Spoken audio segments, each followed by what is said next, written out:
talking about role models and trust, maybe that's going to lead me into a story. And some of you maybe have heard me tell this story before, and I'm going to kind of keep it as succinct as I can, because there's so many other stories that are linked with this in my own personal development and my finding the way that God has led me in my life. You see, there were two things I was never going to do: go to Newbold to study the Bible, theology, and become a pastor. My dad was a pastor, and maybe that was part of the influence, but I was never going to go to Newbold. I was never going to be a pastor. And every so often people would say to me, Nathan, have you thought about going to Newbold? No way. And there were all sorts of things, again, other stories that had happened to me in my life. And it just got to a point where I was praying, God, what do you want me to do in my life? You see, I'd changed careers a little bit, exploring some options and so on. I'd been working for ADRA, truck driving into former Yugoslavia and Albania and so on. And it just got to a point where I said, okay, God, I will do whatever you want me to do. And if you want me to apply to Newbold, I'll apply to Newbold. You see, I kind of figured that I was on fairly solid ground because I didn't have the qualifications and I didn't have the money.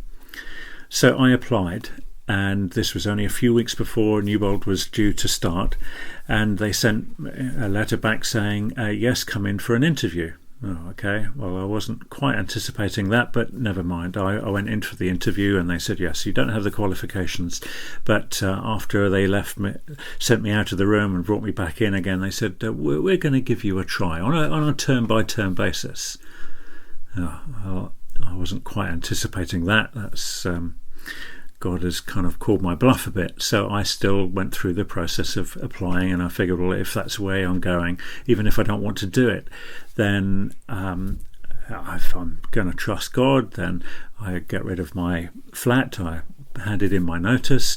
I got a company in to get rid of all my furniture that I had.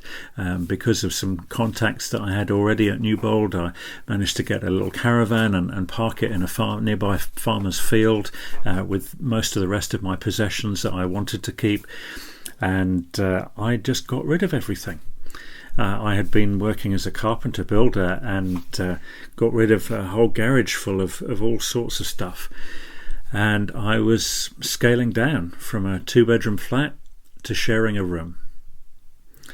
I went off to Newbold on the day of registration, 3 days before I had to give up my flat. And I went through the process of registration.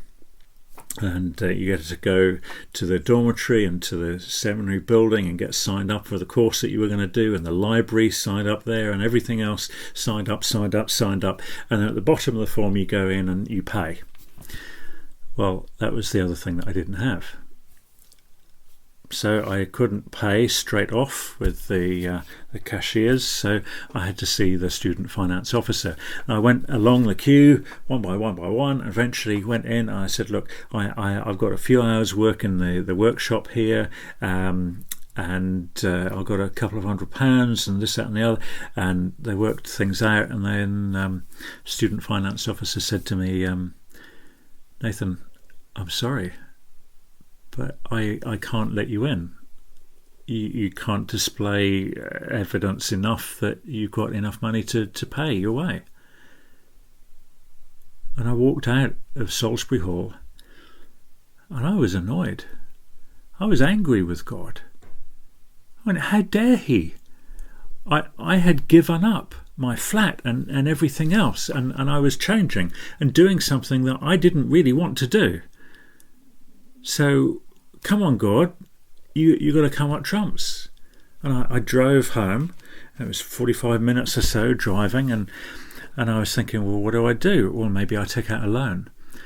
So I went off to the bank, and the bank was talking about giving me a career development loan at their own interest rates. But as part of that conversation, they said to me about student loans. And I thought, student loans, I don't really know much about this, and local education authority and grants. And so I went off home.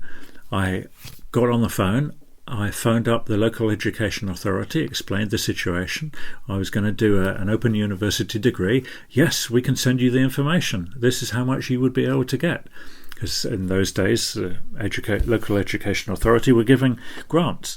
And then phoned up the student loan company and they said, oh yes, this qualifies, we'll send you out the paperwork. The next day, both lots of paperwork came. I opened it up, got all the information, got in my car, drove back to Newbold. They had a day and a half of registration. This was the second half, the extra half day. I went in to see the student finance officer. She looked at all the paperwork and she said, oh, you're a British student, aren't you? I could have told you about this yesterday, but I just didn't remember. I couldn't believe it. I was signed up to go. I didn't really want to go, but I was signed up to go. And I remember having got all the paperwork sorted, and this is it. I was going to be here within a few days. I got up from that table and turned around, and I looked up at the clock in Salisbury Hall.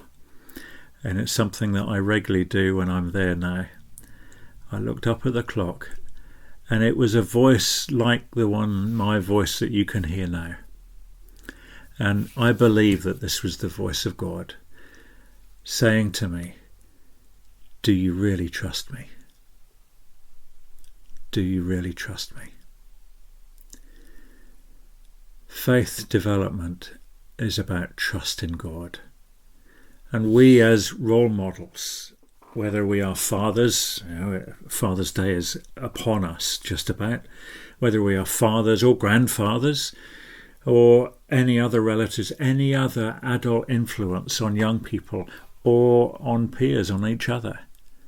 When we are role models to other people, when we say that we are God followers, that we believe in Jesus Christ, do we actually talk to people about how much we trust in Jesus and how much our trust in Jesus influences every aspect of our lives? When we are called to be followers of Jesus Christ, we then become role models to others. Others who don't yet know Jesus, who are searching for Jesus.